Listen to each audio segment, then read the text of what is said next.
So you guys, I'm really sorry.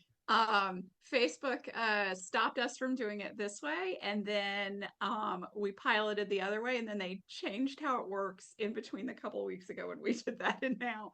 And so nothing was working. But we're on now. We're talking about And I'm, balancing your yeah. team's schedule.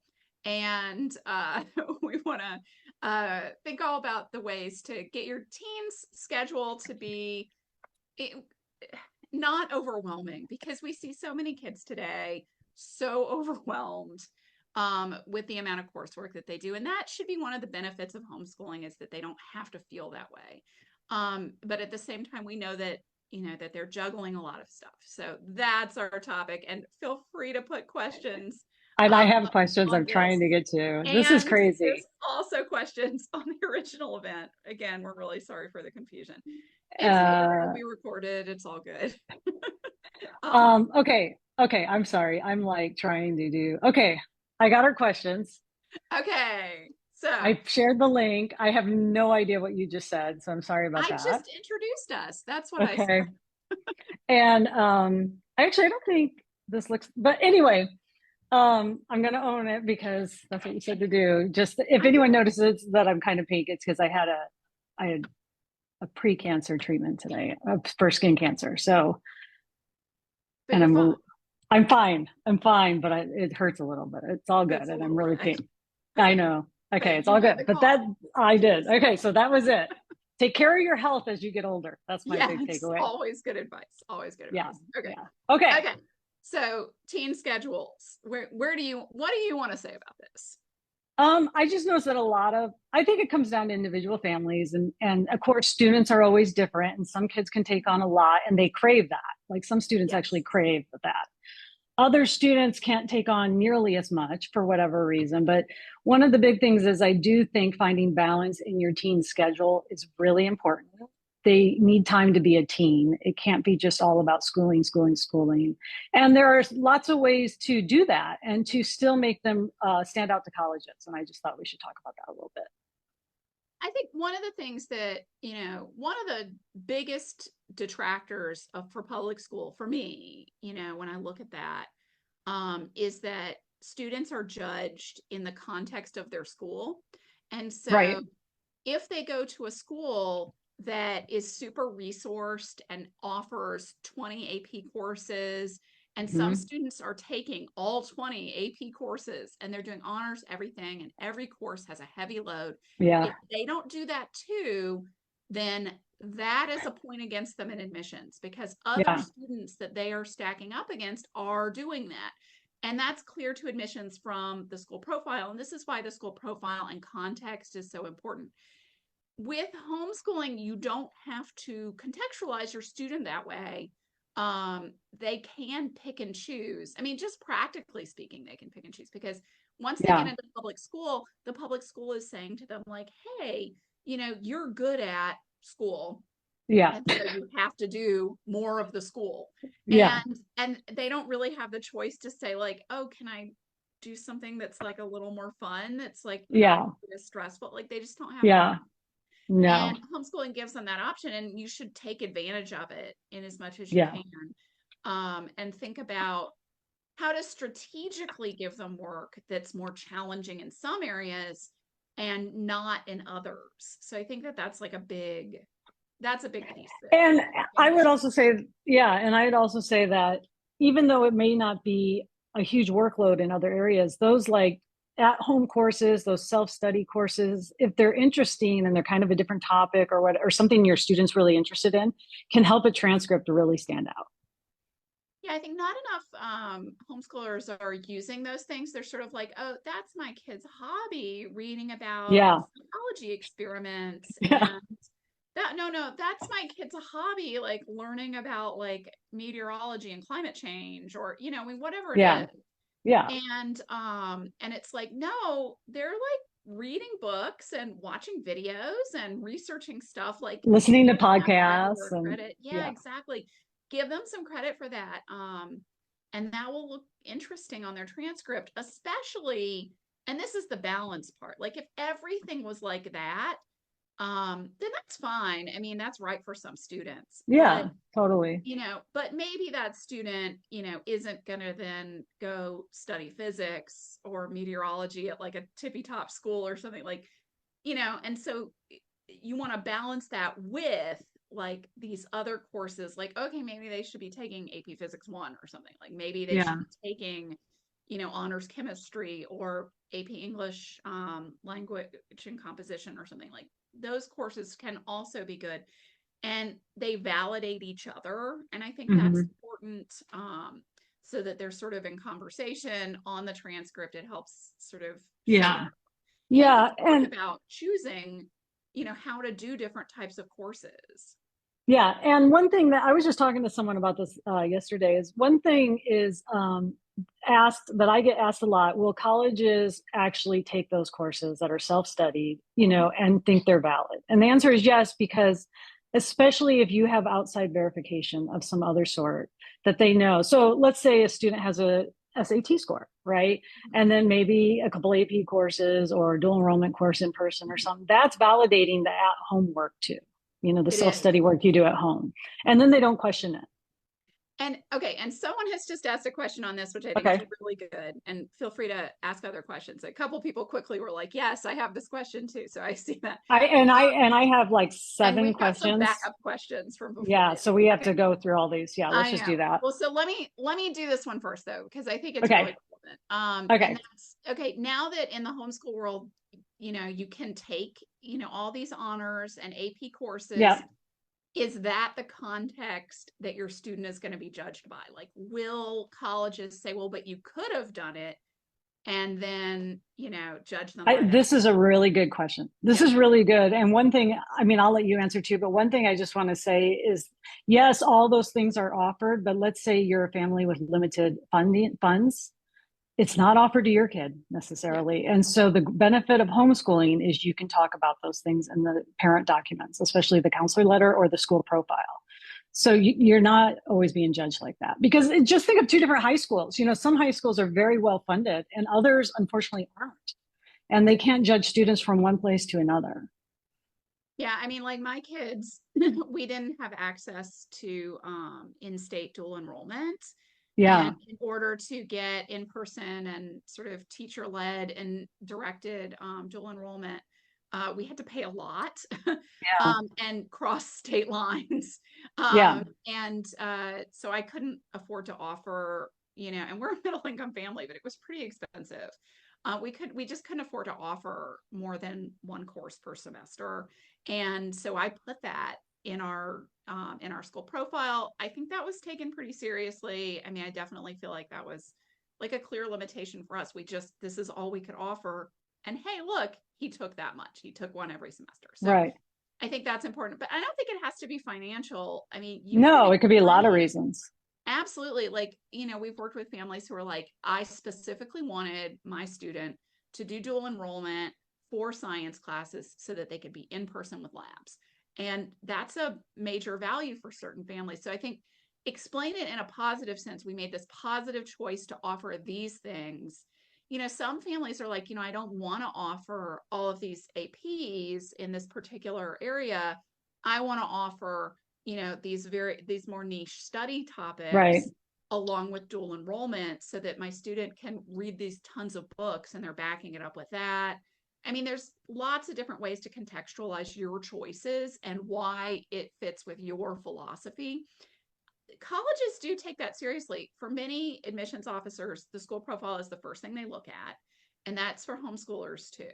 So I Yeah. think that, I think parents underestimate how much contextualizing your homeschool choices, what you genuinely had available because of what is available in your area and what isn't.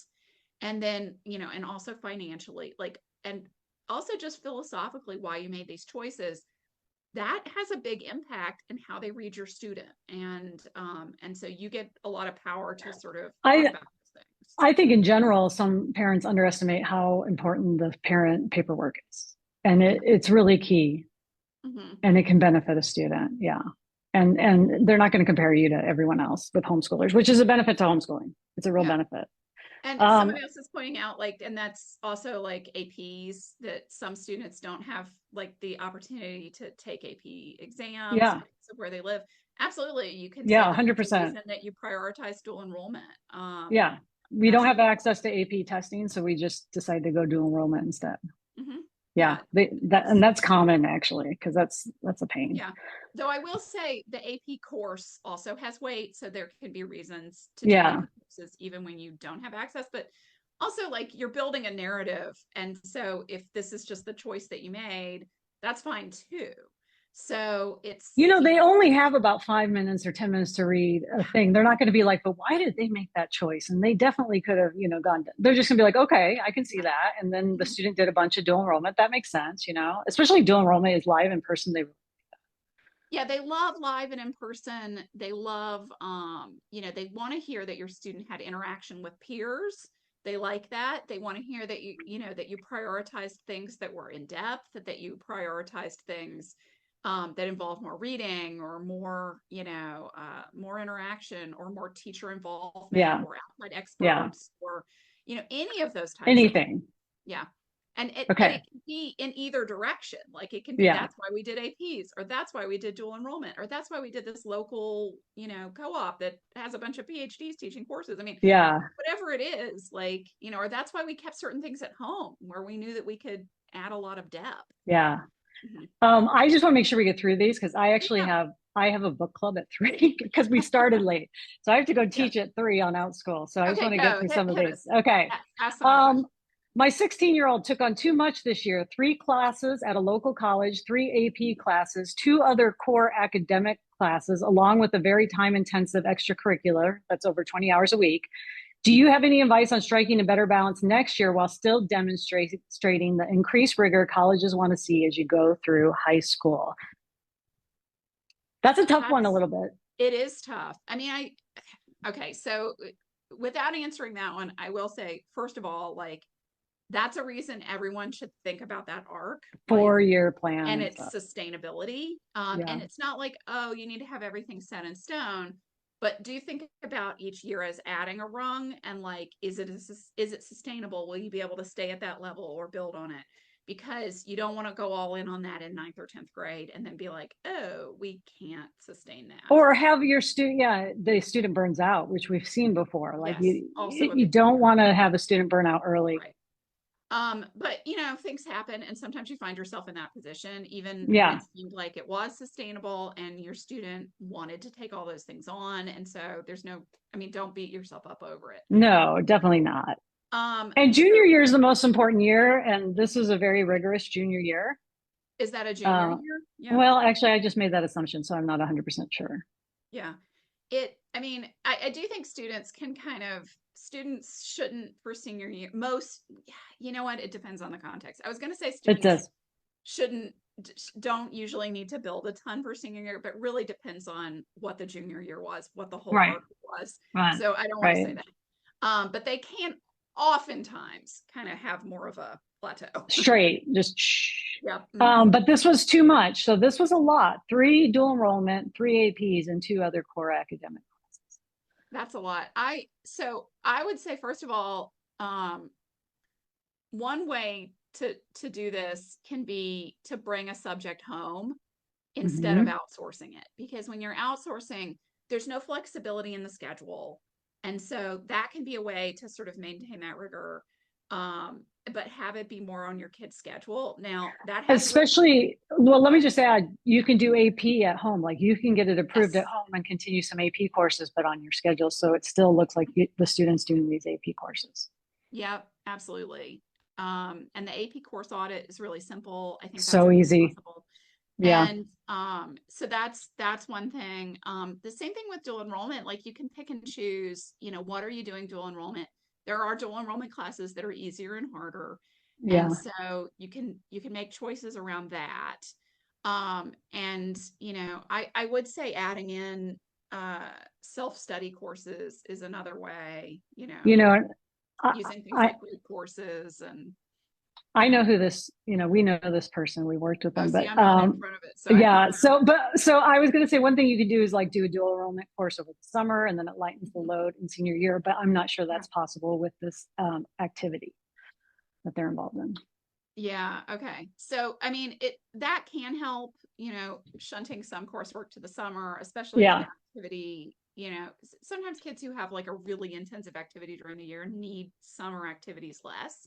And you yeah, can also, again, explain it in your and profile, yeah, like yeah, why you made certain choices. So then that's possible. I mean, I think some of this is about picking and choosing the specific courses and providers. Like some AP courses are more yeah. intense, some are less. Definitely look So at reviews and yeah, find out what are the lighter ones, and then ask on our group, like, yeah, reach out to um, us. Yeah. yeah. Um, okay, let me do another one. Okay. I would love to know how to show rigor for art students that are planning to apply to art programs. This is good. So, art, music, film, dance, theater. Also, what kind of classes is it okay to take if a student has completed their state's graduation requirements? Is it okay to have a senior year full of courses, activities that focus on the student's interest? So, there's two things here: how to show rigor for fine arts or arts, and then what can you do your senior year? That's tricky. Yeah, senior year, you want to make sure you're still hitting a few things. It's important. Senior year, definitely math and Math. English. Yeah.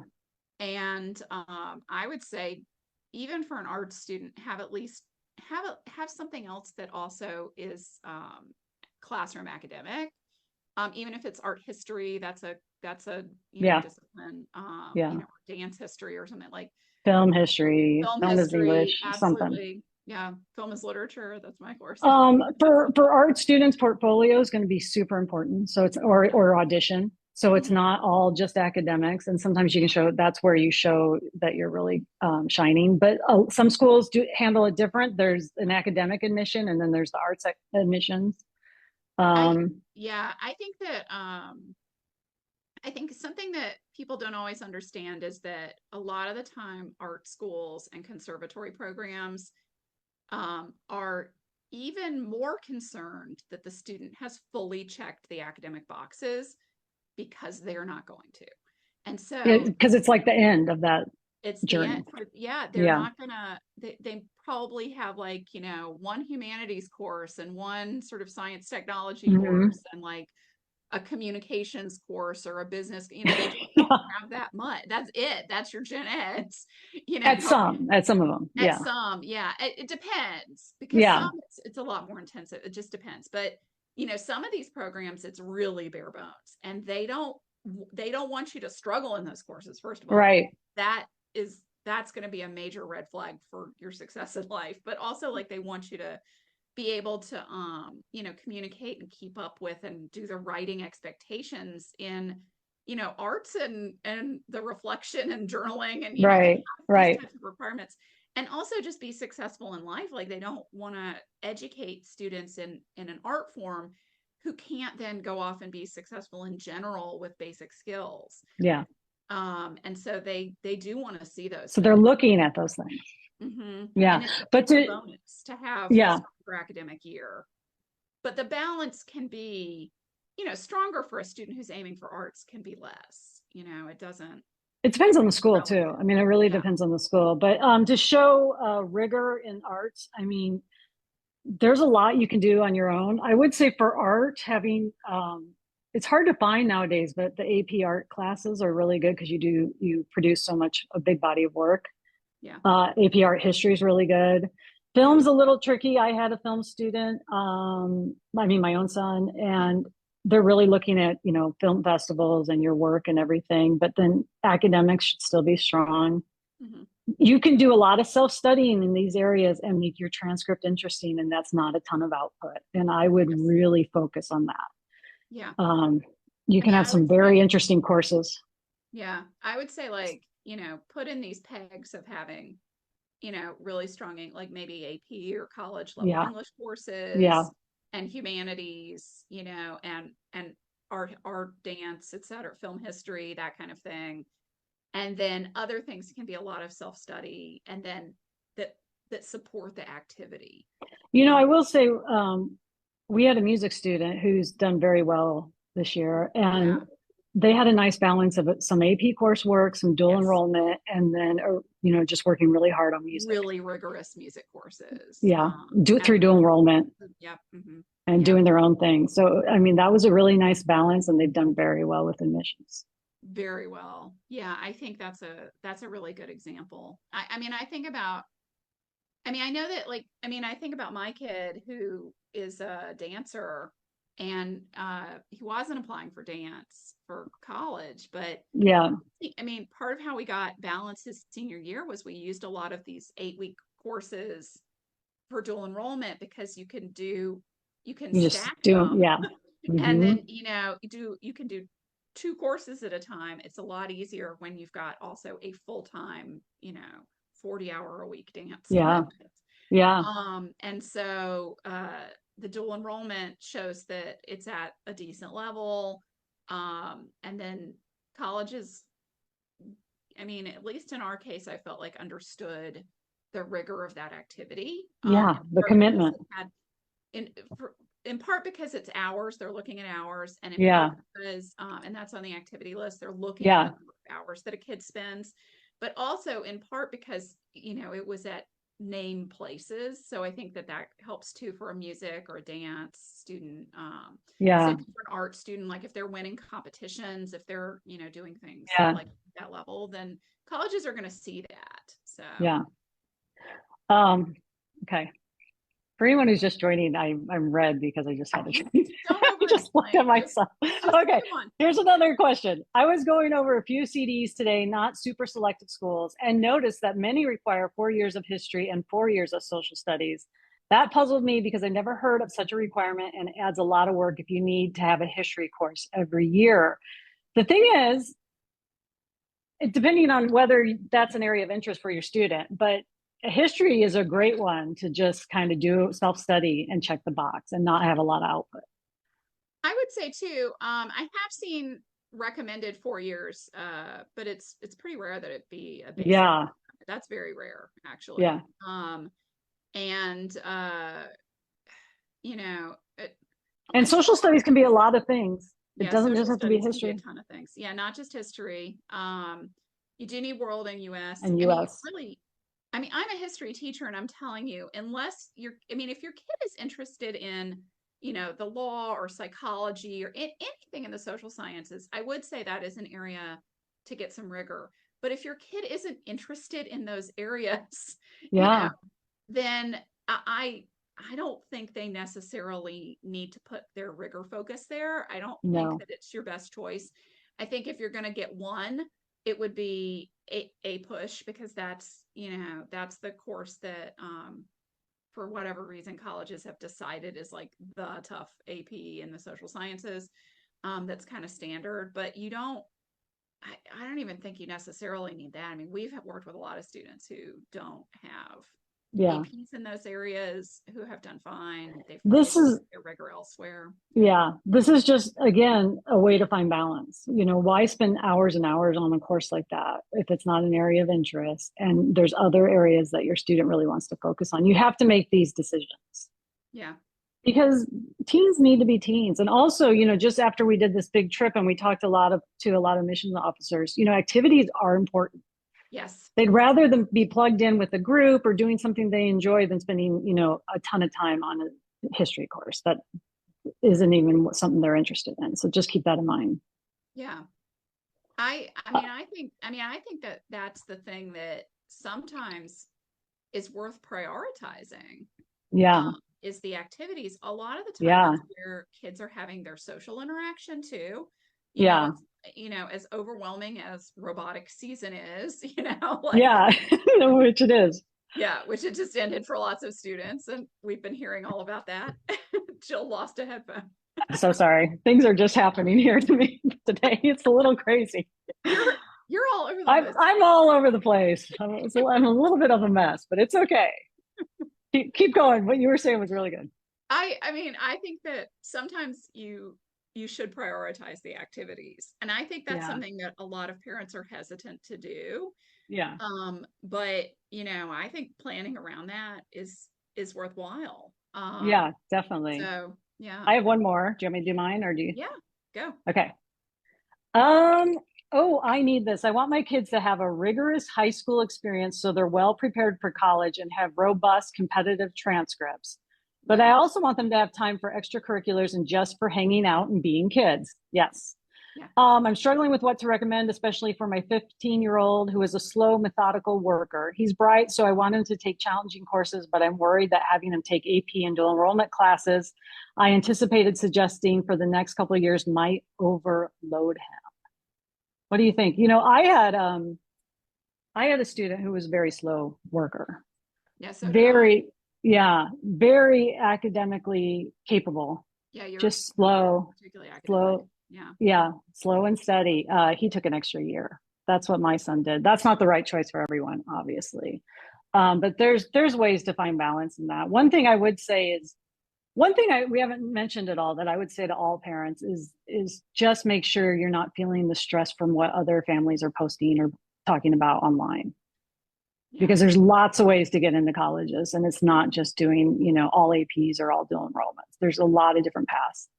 I mean, I would say too, like it's definitely the case that I mean, I hate to put it this way, but like there's so many amazing colleges out there Yeah, that I was have just going to like say that. a Yeah, 50 to 70% acceptance rate, like, yeah, that are like really, really good.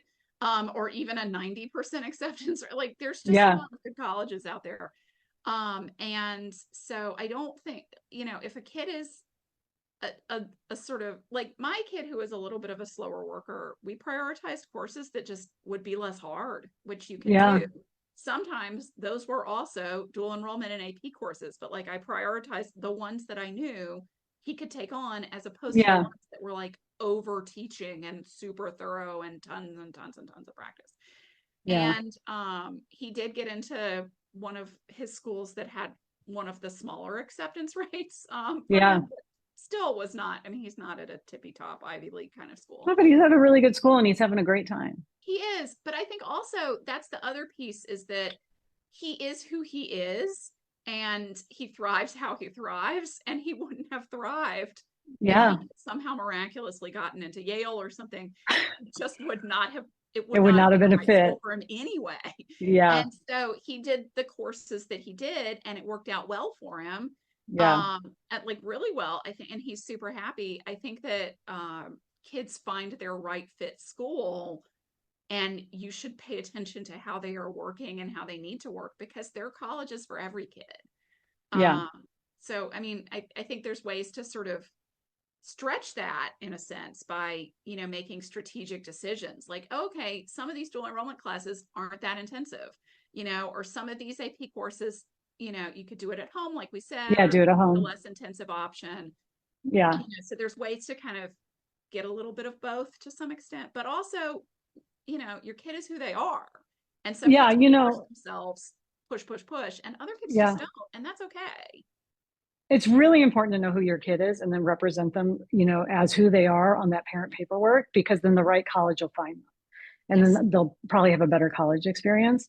Mm-hmm. If you have a kid who's really good test taker and does really good on one like the SAT or ACT, and then doesn't do a lot of rigorous coursework, but then does some activities, they'll find a good college. There's a lot of different ways to do it. The My right big mix takeaway, depends. yeah, Yeah. the right mix depends on the kid, Mm-hmm. obviously, what you can offer. I do think it's important to have a balance so that students aren't mentally overwhelmed, because we're having a mental health crisis in this country a little bit. And it's important.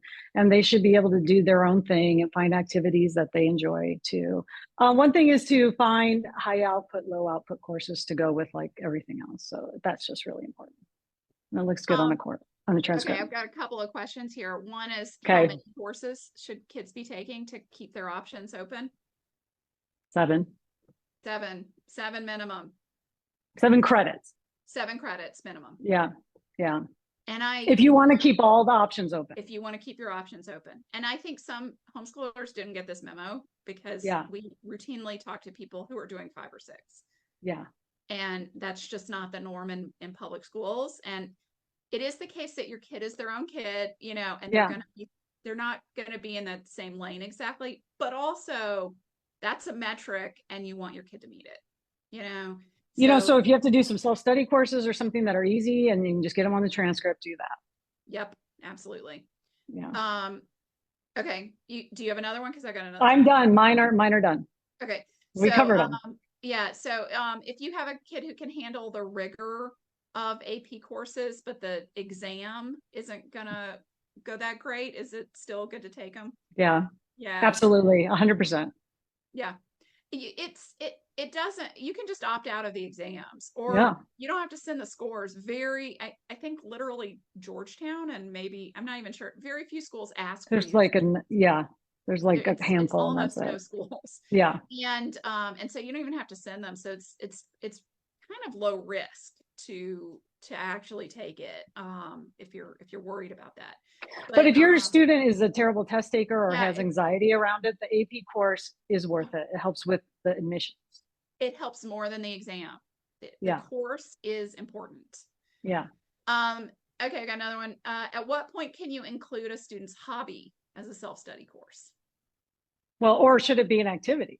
Yeah, I'll add that that. was my first thought. Yeah. Yeah. So it depends. It depends.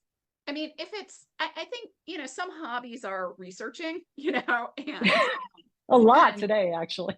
yeah. We encounter a lot of kids who are like, well, I like to like learn about this. That's their hobby. Yeah. I'm like, Yeah. okay. I mean, I think that does look better typically as like a half credit course or a Yeah, credit course. definitely. Yeah. But a lot of hobbies, especially like making, creating, personal fitness hobbies, all of those kinds of things are great as activities. The line, it really depends on the total balance at the end. If you're You don't have to decide it at the start of high no, school. yeah, and we always say like, okay, if your kid is a little deficient in credits, maybe that was a credit. If your kid is kind of deficient in activities, maybe that's an It should be an activity. activity. If your kid has both, hey, you get to pick and choose, figure out where it looks the best. Yeah. You can just kind of play around with it. Yeah. Yeah. Um, okay, is there a reason to favor full 1 year credit courses, or should you have half credit courses? I mean, I think like for core classes, one full credit looks much better. I think for electives, you can play with electives. Yeah. I mean, I think, also even in the core courses, once you've satisfied the basics, like You have a maybe little more freedom. junior, senior year, you get a little bit more freedom. So like if your student has, biology, chemistry, physics, then maybe they follow that up with like, ecology and genetics or Yeah. something. Like it's fine. Astronomy and physics. Astronomy and physics and society. Like, I mean, Yeah. Yeah. you can play around with it. Yeah. Electives, I think it's fine. I mean, Yeah. there's no reason to not use half credit courses. Yeah. Um, yeah, so I think that's, okay, let's see. Someone whose kid says that the SAT is going to be too much stress. Okay. Yeah. I would, I wonder what that's based on. Is there any more information or that they just thought it was gonna be too much stress? Okay. Sorry, second part of the question. And then Okay. what do we think about test optional, especially if you don't have tons of dual enrollment or AP courses? So, test optional is changing a little bit. Colleges are changing just a tad. A test score always helps a homeschooler. It really does. If you don't have tons of APs and dual enrollment and you don't have a score, you can make it up in other areas. Are they really involved in activities with people? Is there, do they have strong letters of rec from an outside source? Schools look at that. There's going to be options. I mean, there'll be options for your student, but it might close some doors, but Yeah, I would always prioritize a student's mental health. And if that's too much, figure out other ways to meet some of these requirements and what the colleges are looking for.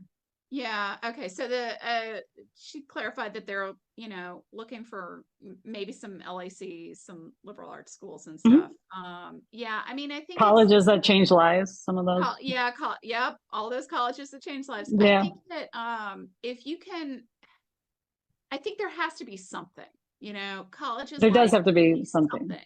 but Yeah. the something can be, reading list. It can be, it can be like those activities, like Hmm. if your kid is winning debate tournaments, or if your kid is, or anything, any of those types of competitions, scholastic art and writing awards, local essay contest. I mean, anything like that looks really good, especially for students in this category who aren't racking up the sort of traditional measures of success.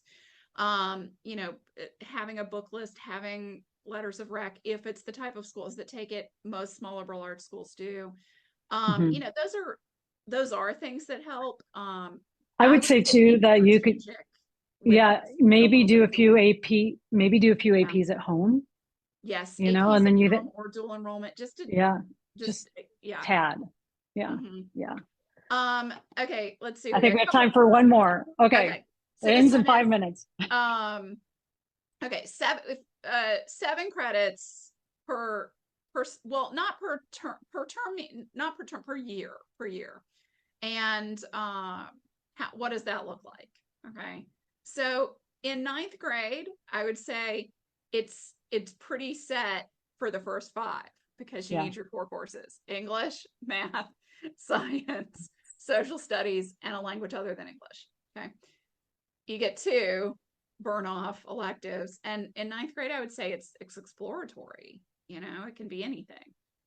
By It senior doesn't, or it could be something they're very passionate about already. Yeah, it could be a passion Yeah. that they have already, Yeah. but I do think it's nice to explore a little bit. Yeah.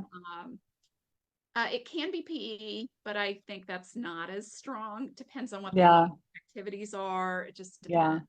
Yeah. By senior year, it might be kind of specialized. They might have math and English and science and another science and another science and a And comparative coding or science. something. Yeah. Yeah, and like Yeah.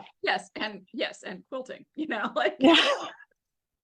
like it's so it can kind of it can It could be shift. They could shift a can bit. shift. Hmm. Yeah. Yeah. Yeah. Yeah. There's another one. Do you want to field it? Let's do it. We got a few more minutes. I got to get to this book club, but I yes. know. For a music student, can you count Okay. applied music for credit? Applied music. Applied music. Absolutely. Yeah. Yeah. 100%. You can Mhm. definitely count that for credit. Well, the thing with music that you want to be very careful of is that anything that's listed in the activities is not being applied to credits. You want to make sure there's a division there. But you can have music in both categories. Yeah. It's better, but you can totally sort of say like the lessons are, piano 1, piano 2, Yeah. etc. And you do want to name it things that imply that it's growing in Yeah, progression. you don't want to just say piano, piano, piano, piano. No, and that's like an example of it. But then for the activity, it could be the performances, the The busking, orchestra, the yeah, orchestra that they anything. play in. Yeah, all Yeah. of those things. Like it can be all of Composition, that stuff. whatever. Yeah. Yeah. Okay, we've got to wrap it up because I know Jill has somewhere to go. There are more questions, and I'll hit them in. I'll type up some answers. Types of answers. I'm going to a book club. We will be doing these Facebook Lives We're at the doing them same monthly, time every month with a different and topic. So we'll be back in May. yeah, and next month. Wait, what are we talking about? It's balancing something else. I forget. It's the balance between making everything very easy for your student and letting them kind of fail on their own, Yes, because I think which that's is super tricky. helpful. Oh, so tricky. It's so tricky. What do you want to do for your kids? I don't even trust myself with that. And it's something we talk about a lot because we see Yeah. parents like, no, don't do that. Or Yeah. why aren't you helping? Like, Yeah. It's so tricky. It's definitely it's tricky. hard. So we're going to talk about that next month. Okay. All right. Okay. Thanks, everyone. Thank you guys. Sorry for the delay. And I'll hit those questions in the chat. And we're Sounds good. Simplify. Reach out to us. And we're going to share this. And we have a YouTube where we share all our old ones and other videos too. So if you want to watch those, please do. Okay. Thank you.